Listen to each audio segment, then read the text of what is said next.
So for our final talk, we're going to talk about personalized treatment for hepatitis B. Our final speaker probably needs no introduction to this audience, but it's Dr. Sammy Saab from UCLA, who's chief of hepatology and one of the world's experts on a variety of subjects, including hepatitis B. Thank you, Dr. Saab. Thank you for staying around for my talk. Hey, Kevin.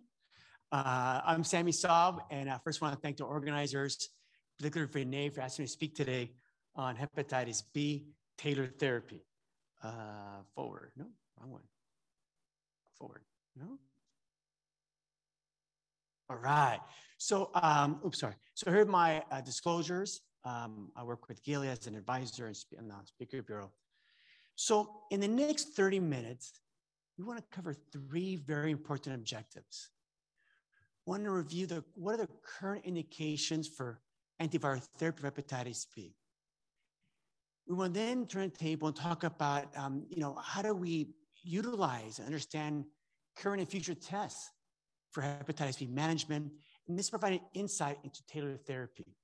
And thirdly, and equally important, what is a long-term management of hepatitis B? When people start therapy, no one wants to hear that they're going to need, prolonged, extended course of therapy. So in the case, we're going to look at fibrosis, we're going to predict your response, we're going to look at endpoints of therapy, and we're going to touch upon screening for liver cancer. So viral hepatitis, besides COVID, viral hepatitis has emerged as a major public health concern. You see here on the left-hand side of the slide that, viral hepatitis ranked as number 10 as leading cause of death worldwide. In 2013, it rose to number 7. And if you look at a little more focus, and you look at infectious causes of death, you see that chronic hepatitis, hepatitis B and C, overshadows everything else, including tuberculosis, HIV, and malaria. And that's why the WHO has it in their sights to see if we can eliminate hepatitis B and C. Hepatitis C it's very easy. It is a very, finite course between 8 and 12 weeks. Hepatitis B has become a two-pronged approach with preventing infection with vaccines, immunizations, and preventing long-term complications with antiviral therapy. So I'm sure you've all heard about this bill that's now in effect in California, where it requires, providers and private healthcare settings to screen for hepatitis B and C. And equally important, someone to be positive to link them to care. And we're already seeing that at UCLA, our primary care doctors screening for hepatitis B and C. The natural history of hepatitis B, it's very confusing. You have, simple inflammation, you have liver injury, subcellular individual could develop cirrhosis and liver failure, liver cancer, but you also have some people who do not have cirrhosis, liver cancer. So the two major complications of hepatitis B that we want to avoid is cirrhosis, liver failure, and liver cancer. Hepatitis B is a carcinogenic agent. And it does this by integrating to the cell genome. And this is a mechanism why it can cause liver cancer, even without cirrhosis. If you think of other causes of liver disease, whether it be alcohol, hepatitis C, autoimmune liver disease, PBC, it's always through the mechanism, intermediate step of cirrhosis that causes liver cancer. For hepatitis B, there's integration into cell nucleus. So this is kind of a nice summary of different, major society guidelines on treating hepatitis B. And I'll be honest, it's a little confusing. And I think we need to do a better job of simplifying this. Hepatitis C is so easy, right? Hepatitis C, you're viremic, you treat, with very few exceptions. Hepatitis B, you go through this mental exercise. Are they e antigen positive? Are they e antigen negative? Is a viral load 2,000 or 20,000? Is the liver enzymes elevated? Is it 2 times upper liver normal? We got to do a better job simplifying this. In my simple mind, if someone has got hepatitis B and the viremic level is high enough to raise liver enzymes, and that is sustained over time, that patient warrants therapy. So in a nutshell, high liver enzymes, high viral load for most of your patients. But what happens if you have someone in that gray zone? You know, no therapy is easy, right? Normal liver tests or normal and low viral load. The other extreme, you know, high liver test, high viral load, easy. But how is someone's in the middle? This gray zone of a high viral load, where your AOTs are normal. What do we do in that situation? Well, this is from a paper published several years ago that looked at the new buzzword in hepatology is non-invasive tools. And for hepatitis C, we all became enamored with FibroScans. And that's now being used also for fatty liver to help differentiate NAFL from NASH.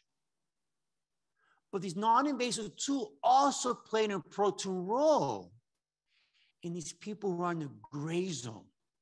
And this is from a nice paper by Ned Aftel published in 2015, that these FibroScans, these transelastographies are accurate to determine the amount of liver disease, the amount of liver injury, the amount of liver damage in people with hepatitis B. And we have a number of therapies, again, looking at the major societies. You know, we have TAF and TDF and entecavir. No one uses interferon anymore, right?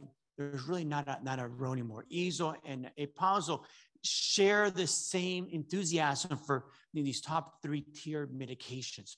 And again, you know, when we talk about compensated cirrhosis, it's very similar, but when we talk about decompensated liver disease, some of the data is lacking in terms of safety and efficacy with TAF. So in my simple thinking, when I look at someone with hepatitis B, I look at what criteria do they fulfill for therapy? Are we looking at a public health concern from mom infecting baby? Are we looking at preventing medical complications? You know, empiric, we talk about the guidelines, preventing liver complications, or prophylactic. We heard a great talk on checkpoint inhibitors causing drug-induced liver injury. You know, some individuals could have hepatitis B reactivation. And looking at preventing the complications, particularly with a strong family history of liver disease. So in terms of pregnancy, you know, when a baby is born to an infected mother, the baby receives immunoglobulins and vaccine. And that's a 90% chance of being effective in preventing vertical transmission. But there's a 10% that don't respond and still get infected despite the vaccine and despite the immunoglobulin. Who are those kids? Kids born to moms whose viral load is over 200,000 IUs, or 1 million copies. Now, if you ask me in 20 years, how many moms have I treated that fit this criteria over 200,000 IUs? 3, 4. It's pretty uncommon. These women, they tend to be E antigen positive. So if a mom has normal liver enzymes and has a viral over 200,000 during the 3rd trimester, we consider antiviral therapy. And all 3 drugs have been shown to be efficacious and safe. But what happens if the mom has elevated liver tests now? Throw a number, AOT 79, and the viral load is elevated. Well, the mom fulfills criteria for antiviral therapy based on the previous guidelines. If the liver tests are elevated, but the viral load is low, well, it gets kind of complicated. And here, where we hate these consults, because now we can focus on not just non-pregnant-related elevation liver tests, but pregnant-related liver tests. Are they at risk of acute fatty liver pregnancy? And the list goes on. And that gets very complicated because now you have 2 lives at stake. and not just one. How about people with family history of liver complications? And so, we teach our fellows, our residents, when we take a history of someone's got hepatitis B, you got to focus on the family. And there's a hierarchy of family in terms of genetic contribution. Not just the family history of liver disease, but who in the family has liver disease? And studies have shown that when your siblings have liver problems, that's a big red flag. And then the next are the parents, and then cousins and uncles. So please don't forget. And you have to ask them, not just have they liver disease, have they been screened for hepatitis B? I remember seeing a patient in our ICU, UCLA, who has cirrhosis and hepatitis B. He was 70 years old. And he said we're the first people to ever ask about his family members being infected. If someone's got family liver disease, and again, they have elevated liver tests and high viral load, bang, antiviral therapy if the evidence is sustained.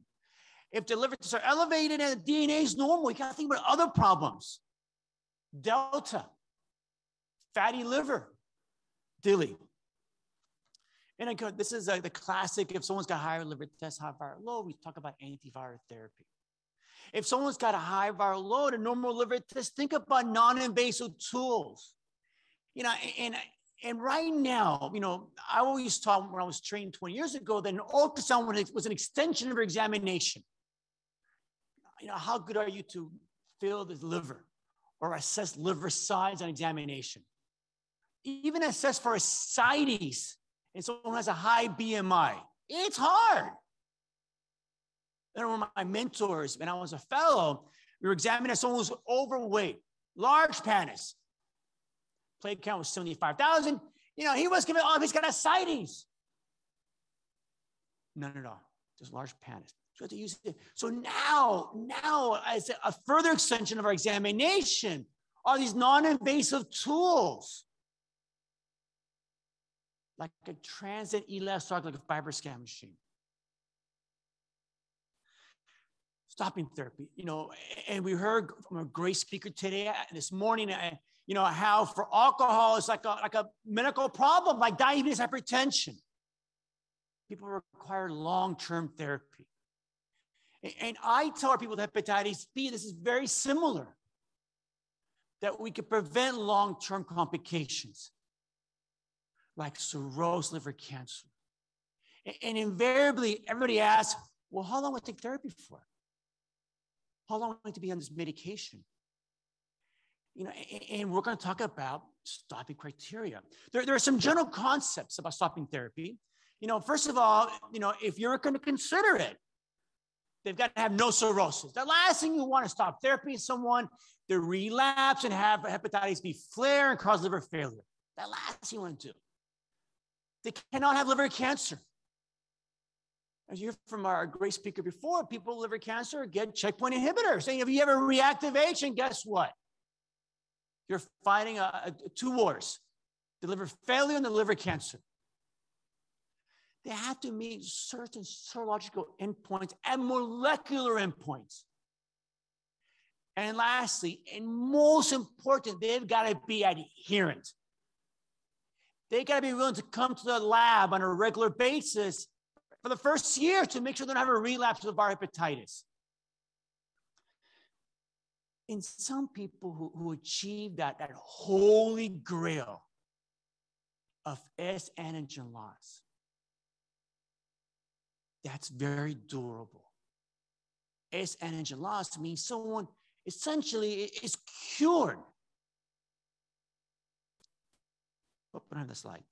Now there's different types of cure. There's a partial cure where someone loses surface antigen. Surface antigen, so positive DNA is negative.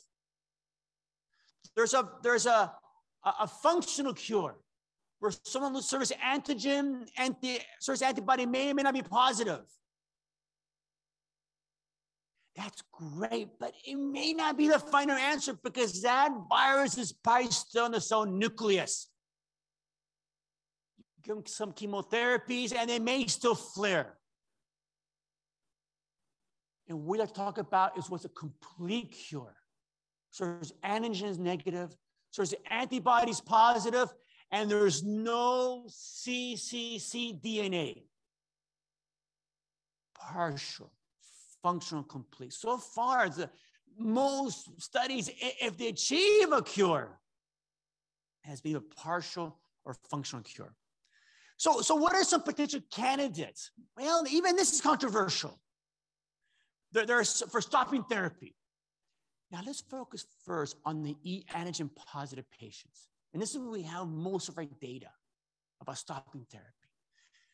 Depending on who you speak to, we have two potential endpoints.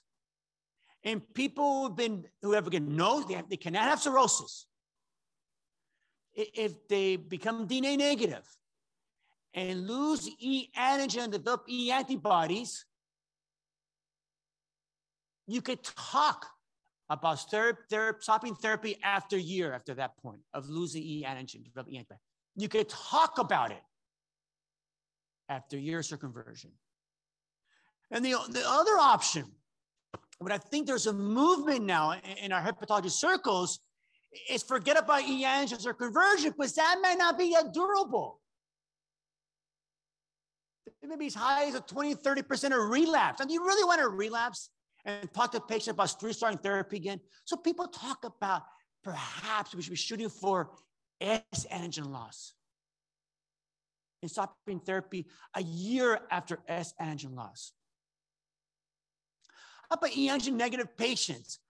As a whole, all societies discourage stopping patients or E antigen negative as a whole. But but if you do it, you gotta be someone who's adherent and has follow-up blood tests every 3 months or so. APOSO, probably one of the most liberal of three organizations, don't encourage it, but they realize in some parts of the world, there may be financial barriers to continuous medication long-term. And so, and they say if you do need to stop it, they should be DNA negative at least 2 years. And if you do stop it because of certain circumstances, they need close follow-up because of concern about reversion. And so E antigen negative patients, again, although it's not recommended, some studies recommend APOSO that if someone's got prolonged DNA negativity, consider after 3 years. And you see from the side here, a new blood test, S antigen titer.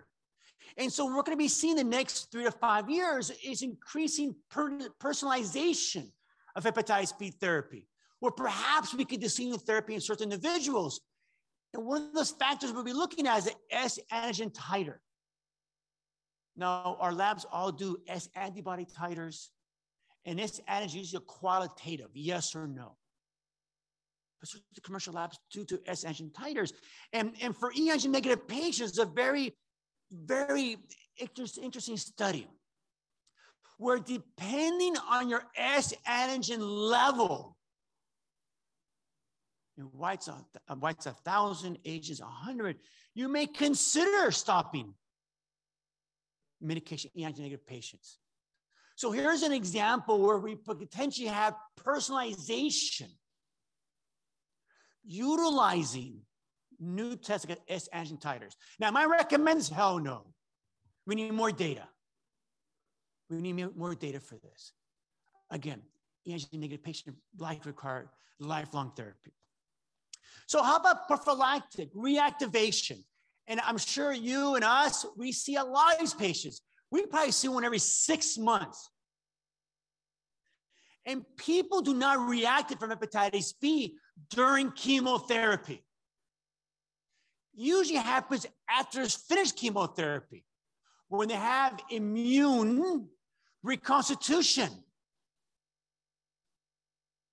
And we get these consults all the time. And sometimes it could be a race to get this patient's liver injury controlled, or we're looking at liver failure and potentially liver transplantation. And the more underlying liver disease someone may have, the hardest to treat.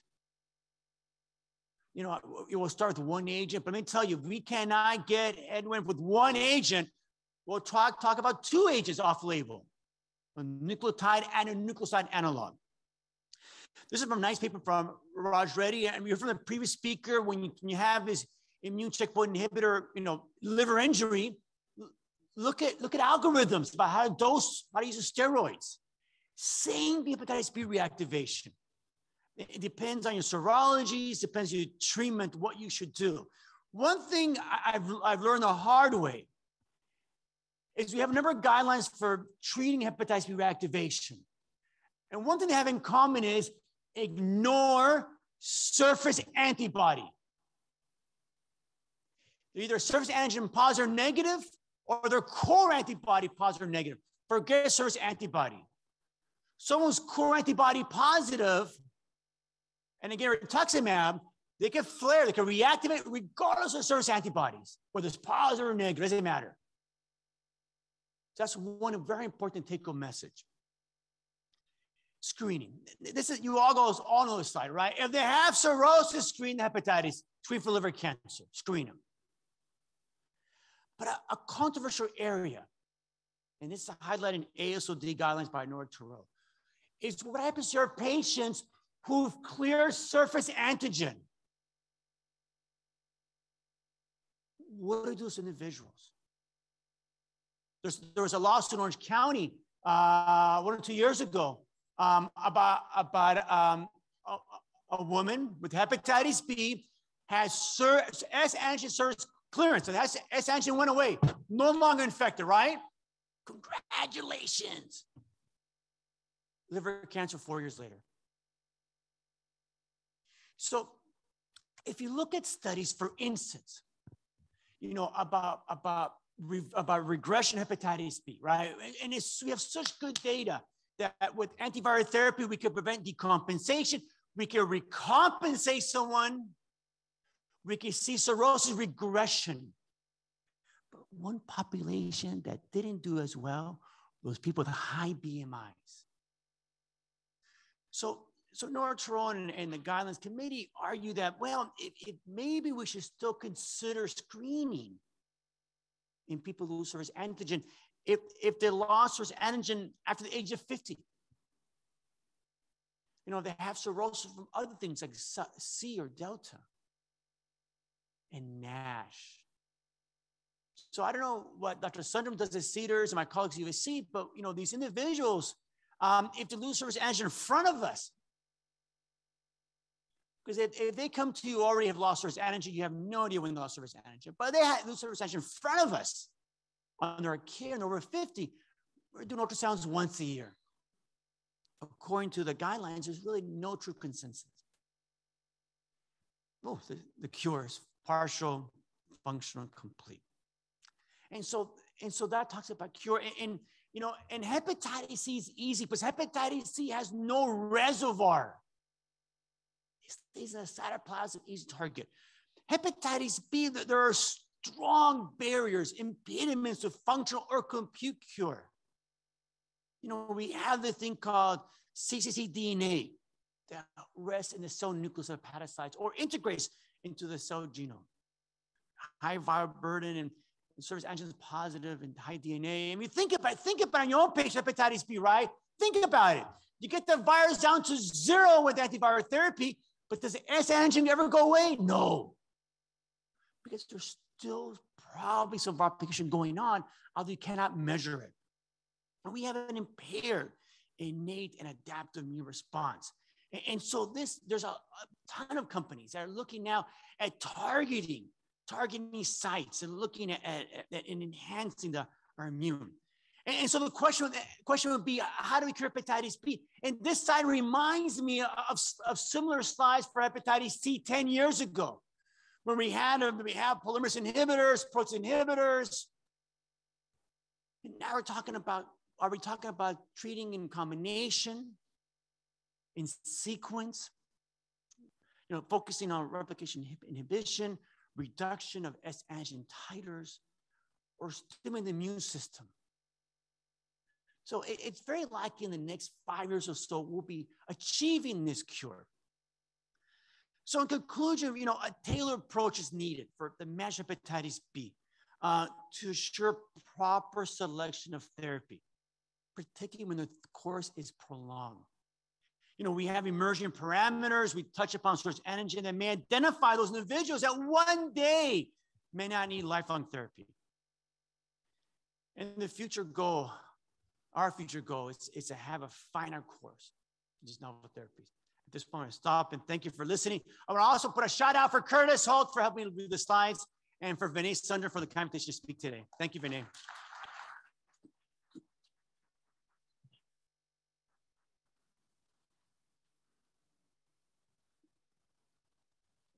Thank you again, Sammy.